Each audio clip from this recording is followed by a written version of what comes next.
Welcome to the American Research Center in Egypt's first episode in our series, A History of Egyptology.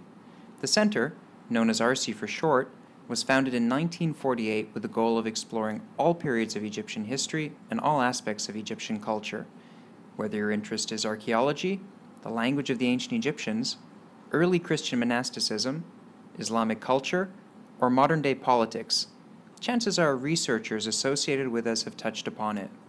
Whatever your interest, you should know that people living in the West have been fascinated by Egypt since before the West really came into being. The story of Egypt's exploration is an epic story of human development and self-discovery that spans more than 2,000 years.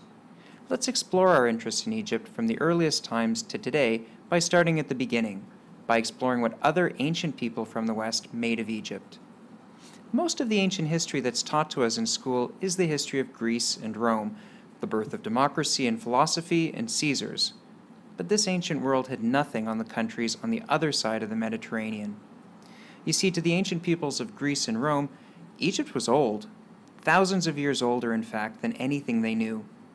Figuring out exactly when Greece and Egypt became aware of each other is an impossible task, but tantalizing images suggest a long history of interaction. A scene in the Egyptian tomb of Rekhmire, dating to around 1425 BC, shows early Greeks carrying vases as gifts to Pharaoh. Fragments of wall paintings, dating to around the same time, from a royal palace in the Nile Delta, show a Greek-style scene of young men leaping over bulls.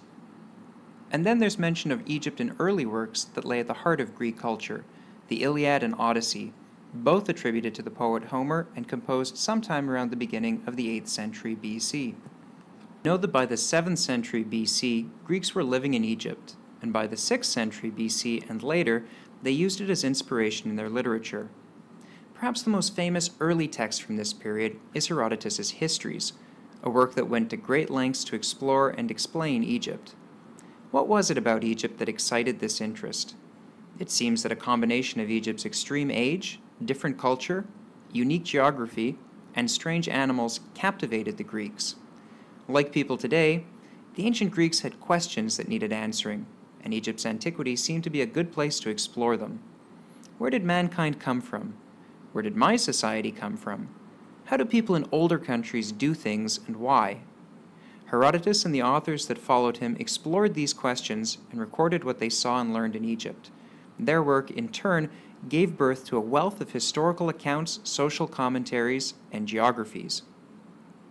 In 332 BC, Alexander the Great conquered Egypt, officially making it a province of his new Greek Empire. In 31 BC, Cleopatra, ruler of Egypt and lover to the Roman general Mark Antony, famously lost the country after the Battle of Actium. Egypt then became a province of the Roman Empire. This inclusion made Egypt even more accessible to Western people who wanted to explore the country. And explore they did, as we can see by the amount of travelers' graffiti on the legs of the Colossi of Memnon, built around 1350 BC for the pharaoh Amenhotep III. Like the Greeks before them, Romans were interested in more than just traveling through Egypt, as they turned to Egyptian ideas to flesh out their worldview.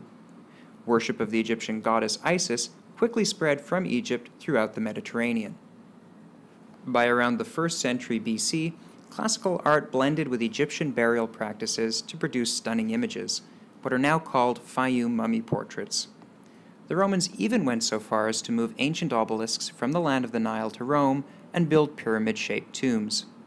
These efforts to learn about Egypt and to emulate aspects of its much older culture meant that a wealth of different sources were available to later Europeans after the fall of the Roman Empire in the 5th century AD.